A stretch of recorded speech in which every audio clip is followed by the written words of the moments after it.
Kuanzisha biashara.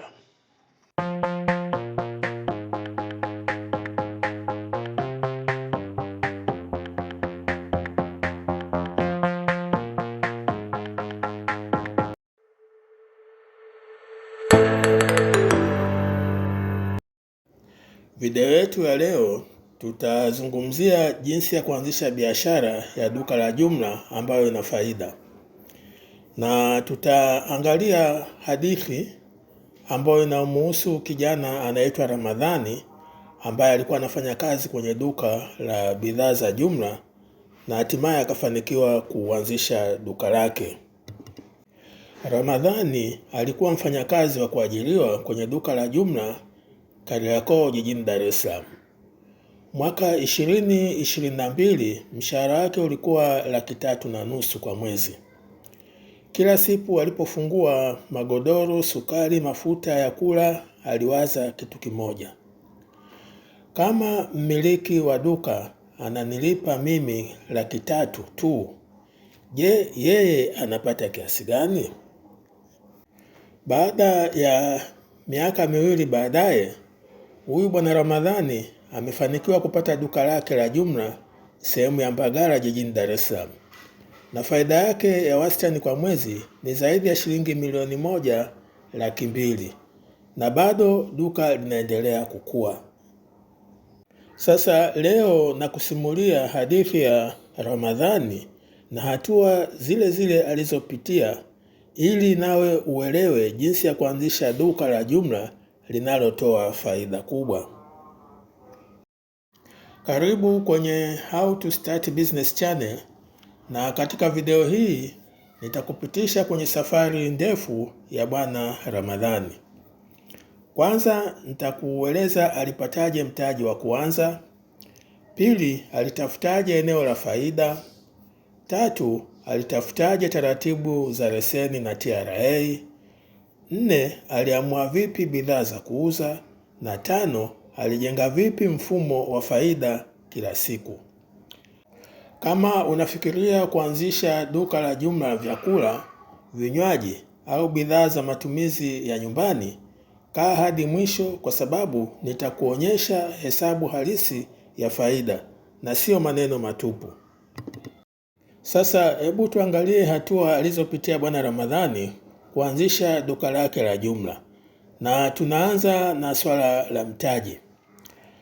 Ramadhani hakuanza na milioni 50 kwa sababu hakuwa nazo, ila alianza na shilingi milioni 18,500,000.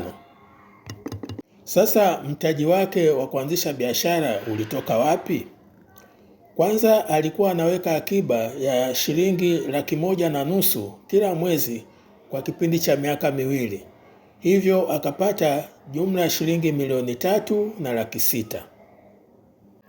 Halafu alikopa kutoka kwa kaka yake shilingi milioni 5. Na mwisho kwenye SACCOS yao ilimpatia mkopo wa shilingi milioni 10. Sasa baada ya kupata huo mtaji, alichokifanya vizuri ni hiki kifuatacho. Aligawa huo mtaji kabla hata hajatafuta duka. Sasa alipanga hivi: 70% ya huo mtaji alinunua bidhaa, na hizo ziligharimu shilingi milioni 13, na 20% ilikuwa ni kodi ya pango na kununua rafu za pale kwenye duka, mezani, vibebeo. Sasa hii jumla ilikuwa ni milioni 3,700,000, na 10% hii ilikuwa ni kwa ajili ya leseni pamoja na TRA, yani mambo ya kulipia huko TRA, usafiri wa mwanzo na dharura aliweka shilingi milioni 1,800,000. Kosa kubwa vijana wengi wanafanya ni kupangisha duka kubwa, kupendeza, halafu hakuna hela ya kujaza bidhaa. Duka linaonekana ni kama hoteli, lakini ndani pamejaa kreti 5 tu. Huo ni mwanzo wa hasara katika biashara ya duka la jumla. Sasa jambo lililofuata ambayo alilifanyia kazi ni kutafuta eneo ambapo angefanya biashara. Ramadhani alijua duka la jumla linahitaji wateja wa aina gani. Sio mama wa nyumbani mmoja mmoja, ni maduka ya rejareja, vibanda, mamalishe, wauza vyakula sokoni na kadhalika. Ndio maana hakutafuta eneo la kifahari. Alitafuta maeneo yenye maduka madogo madogo mengi ambayo yako karibu, sehemu ambayo ilikuwa inaonekana kwa urahisi barabarani, na maeneo yenye magari na bodaboda kupaki kirahisi kubeba mizigo. Baadaye alitembea. Alikwenda Kariakoo kama sehemu ya kujifunza bei na wasambazaji, na upande wa Mbagala kama sehemu ya kufungua hilo duka lake. Alikaa siku 3 anahesabu, yaani anapiga hesabu. Kwenye mtaa huu kuna maduka mangapi ya rejareja? Soko liko umbali gani? Kuna maduka mangapi ya jumla ambayo yapo tayari? Alipoona kuna maduka mengi ya rejareja lakini maduka ya jumla ni mawili tu, akaona nafasi ndio hiyo au fursa ndio hiyo. Kodi aliyokubali kulipa kwa ajili ya eneo la kufanyia biashara ni Laki 3 kwa mwezi, na hii ililipwa kwa miezi 3 mbele. Sasa hii ni sawasawa na Laki 9. Akaepuka vyumba vya shilingi Laki 8 ambavyo vingemuua mtaji wake wa bidhaa. Baada ya kupata eneo, kabla hata ya kufungua duka, alishughulikia usajili wa jina la biashara, yaani BRELA. Pia alikwenda TRA ili kupata TIN namba kwa ajili ya mambo ya kulipa kodi. Na mwisho alipata leseni ya biashara kutoka halmashauri ya mji. Hapo akawa amekarimika. Sasa gharama yake kwa jumla haikuzidi shilingi Laki 5, lakini faida yake ilikuwa ni kubwa. Sasa anaweza kununua bidhaa kutoka kwenye viwanda na hata kwa mawakala kwa bei rahisi. Anaweza pia kukopa baadaye kutoka benki au kutoka sakosi kwa jina la biashara ambayo ameliandikisha. Na anaepuka kufungiwa ghafla na TRA au halmashauri ya mji. Hii hatua wengi wanaikwepa, halafu baadaye inawagharimu sana katika biashara zao. Hatua iliyofuata ni kuchagua bidhaa za duka la jumla. Ramadhani hakujaza kila kitu. Alianza na fast moving goods, yaani bidhaa zinazouzika sana, yaani zinatoka kila siku. Mfano ni sukari, mchele, unga, mafuta ya kupikia, sabuni, detergents, dawa za kusafisha, maji ya kunywa, soda na kadhalika. Kanuni aliyotumia: bidhaa yoyote isipate faida chini ya 8% wala juu ya 25%. Juu sana inawafukuza wateja wa rejareja. Hebu tuangalie mfano halisi. Ananunua katuni ya soda 24 kwa bei ya shilingi 13,000 ambayo ni bei ya jumla. Anauza katuni hiyo kwa wateja wa rejareja kwa shilingi 14,500. Sasa faida kwa katuni moja inakuwa ni shilingi 1,500. Kama anauza katuni 40 kwa siku, ina maana ni 1,500 mara 40 ambayo inaleta 60,000 kwa siku kutoka soda peke yake. Hiyo ndo faida anayopata. Sasa ongeza mchele, sukari, sabuni na kadhalika, ndipo utagundua jinsi duka la jumla linaweza kuleta faida nzuri kama bidhaa zinazunguka haraka na bei ziko sawa.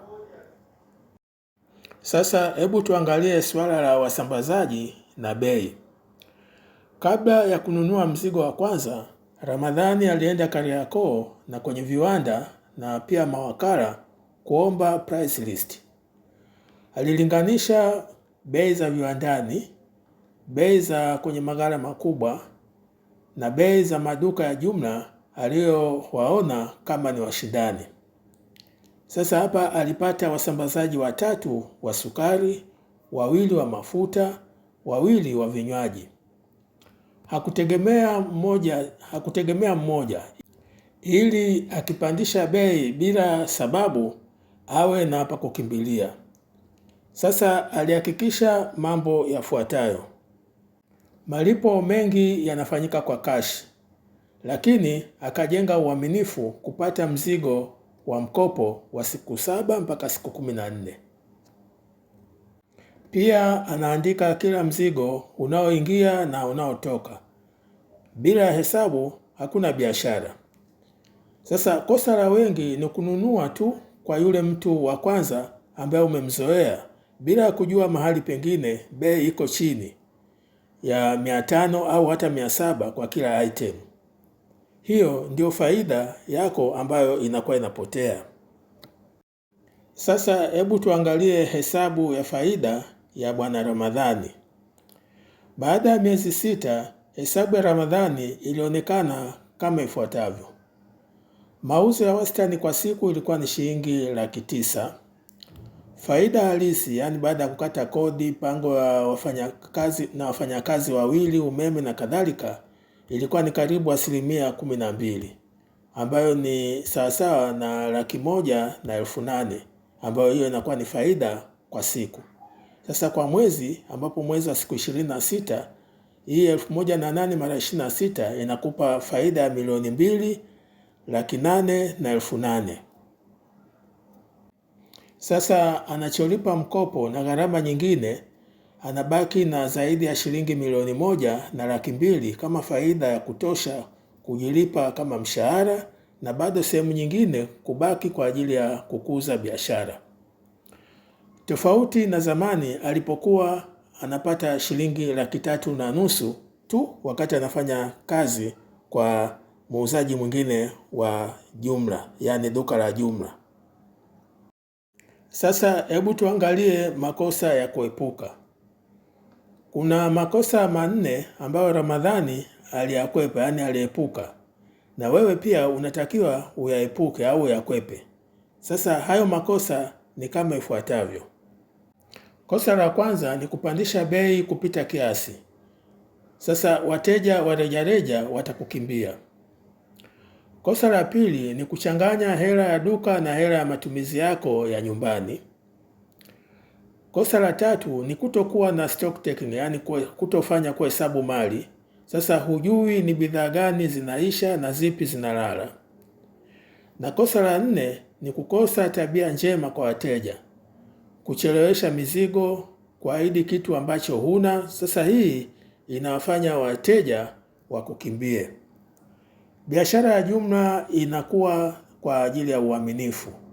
Wauzaji wa rejareja wakikupenda wanakuwa mabalozi wako na bila ya malipo. Sasa baada ya kukueleza hayo mambo yote kuhusiana na safari ya Bwana Ramadhani, nataka kufanya hitimisho, na mambo yenyewe ni kama ifuatavyo: hitimisho pamoja na wito. Sasa tayari umeona safari ya Ramadhani kutoka mfanyakazi wa duka hadi kumiliki duka lake la jumla lenye faida kubwa. Sasa swali ni hili: wewe upo kwenye hatua gani sasa? Je, unatafuta tu wazo au tayari una mtaji na unashindwa wapi pa kuanzia? Andika chini kwenye comments, nipo kwenye hatua hii, yani hatua fulani, na nitakushauri kulingana na hatua ambayo umefika. Na kama ungependa nikuandikie video maalumu ya orodha ya bidhaa za kuanzia kwenye duka la jumla pamoja na bei za mfano, niandikie pia kwenye maoni. Usisahau kusubscribe ili usikose video inayofuata ya biashara nyingine yenye faida. Tutaonana kwenye video ijayo. Asante na karibu tena. Kuanzisha biashara.